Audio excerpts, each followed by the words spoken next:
I want to discuss this week the problem of creativity and the religious posture. What do I mean by that? So let's just begin by talking for a minute about the idea of change. Change for many of us is a frightening concept. Why? Because we gravitate towards the familiar, towards routine, the ordinary, comforting rituals, daily lives, and change threatens that order, that sense of stability that we cling to, that certainty in our lives. But in many ways, it is actually our ability to adapt to change, to shifting circumstances that makes us stronger and more resilient. And this, I believe, has been the story of the Jewish people throughout the centuries. Time and again, we find that our survival has depended very much on our willingness, our capacity to face change and to transform in response to that change. But change also requires creativity. Why? Because it presupposes our ability to imagine something beyond that which currently exists. Change forces us to see past the given. And what many people fail to recognize is that the greatest change and the most profound acts of creativity actually emerge from within frameworks of constraints. There's many contemporary thinkers who look at religion and see it as archaic and outdated. And they argue that it stunts growth and creativity. It stifles the individual's ability or capacity for flourishing and for creativity. I recently came across an article by someone called Connor Woods, a young scholar of religion, who claims that religious life, by its very nature, suppresses creative thinking, suppresses our creativity. He writes, it's true, religion may offer an emotional grounding, a sense of belonging, but in reality, it doesn't inspire bold innovation. And he writes, I'd love to be both emotionally stable and wildly creative, but we have to make sacrifices in one realm to advance in the other. And I want to ask Mr. Wood this: do we really need to sacrifice one over the other? Is there no way to have both? I think that we can have our cake and eat it, and I'll give you two reasons for my thinking. Number one, the model of the Mishkan, as we've seen in this week's parsha, and number two, the story of our Jewish people and our survival. I want to begin with the Mishkan. Connor's dilemma, his will, his want to marry stability and creativity, it's not a modern problem. It's a perennial human condition. And it's noted, by the way, in the book of Genesis at the beginning of man's creation. And it plays out, this kind of dialectic plays out dramatically in this week's parsha. If we think for a minute about Parshat V'Yakel Pekudei, last week was V'Yakel, this week is Pekudei, it details the construction of the Mishkan. And I want us to just for a second contextualize what's going on. The people are afraid, their familiarity has been shattered. And before them, in front of them, lies the wilderness, the unknown. Okay, they've been freed from their physical bondage, but now they're searching for a way to channel their unbridled freedom. How are they going to be free? In which way are they going to use their freedom? So the golden calf, we know, is born, and we spoke about this last time, from their desire, this kind of raw, impulsive expression of creativity that has no direction, that has no formulation in which to direct it. In response, they're commanded to build the Mishkan, which is, again, an act of creativity, but it's a sacred structure, and it gives shape, it gives order, it gives purpose to that creative impulse that created the golden calf. But it's within boundaries. It's within the divine command. And I don't think it's a surprise that in chapters 39 and 40 of Sefer Shemot, we're told 14 times as the Lord commanded. Because the greatest religious act of human creativity, which was the tabernacle, the Mishkan, has to be framed within the language of command. In addition, if we look at the Mishkan narrative, we'll see, and those of you that read my blog, I've kind of structured it out there very clearly, we'll see that the Mishkan narrative is framed, is kind of bookended in the middle and between through the laws of Shabbat. And I want to understand why it is framed in that way. I don't think that the structure is any is has no coincidence. I think it's framed in that way for a very specific purpose. We know that the Talmud derives the 39 categories of malacha, of creative work, that's forbidden on Shabbat from the labor used to build the Mishkan. And Shabbat is not merely about rest, it's also about restraint. It's this kind of spiritual counterbalance to our human creativity. The creativity, which is, as we saw, the episode of the Golden Calf reveals, creativity can spiral very fast into total chaos. In contrast, the Mishkan is about order. It's about sacred order. It's almost making order out of the chaos that was the golden calf.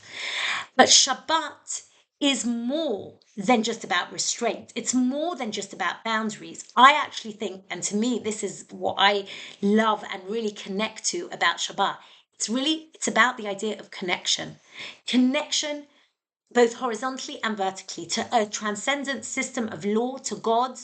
That is our vertical connection, but also to our people, who every time on Friday night we light Shabbat candles, we're connecting to all of those that are doing the same, to the generations that came before and after us. People who sacrificed everything to preserve this eternal palace in time, as Avraham Yeshua Heschel calls it. When my grandfather, for example, refused to work on Shabbat in post-war London, even at the cost of what would have been a significant salary, or when Agam Berger meticulously tracked the days of the week while she was in captivity so she could keep Shabbat. They, along with millions throughout the centuries of Jewish history, were not simply saying, I'm imposing arbitrary, outdated restrictions on myself. No, they knew, and perhaps not just intellectually, but intuitively, that Shabbat is their people's portal of connection across the arc of time and space. On Shabbat, we enact greatest act of creative imagination by envisioning a messianic reality before it arrives. We're told that Shabbat is a piece of the messianic reality, right? We step away from all those artificial boundaries that we've imposed on ourselves, societal hierarchies, industrial pressures, technological culture, and impulses, and instead we step into this kind of divine rhythm of time and transcend those material limits of our world. Through doing that, and again, here I kind of elicit the language of Avraham Yeshua Heschel. Through doing that, we touch eternity within time itself. To me, Shabbat and building of the Mishkan, the Tabernacle, have a parallel track. They are connected, number one, through the focus on the creative posture and gesture and its limitations, but they also offer us a portal through which to access a dimension above what's given, what's the given, a dimension that connects us to our people and to God. One is in space, that's the Mishkan, the Tabernacle, and one is in time, that's Shabbat. So it's not by chance that Betzalel, whose name literally means in the shadow of God, is chosen to oversee the design of the Mishkan and the creative project.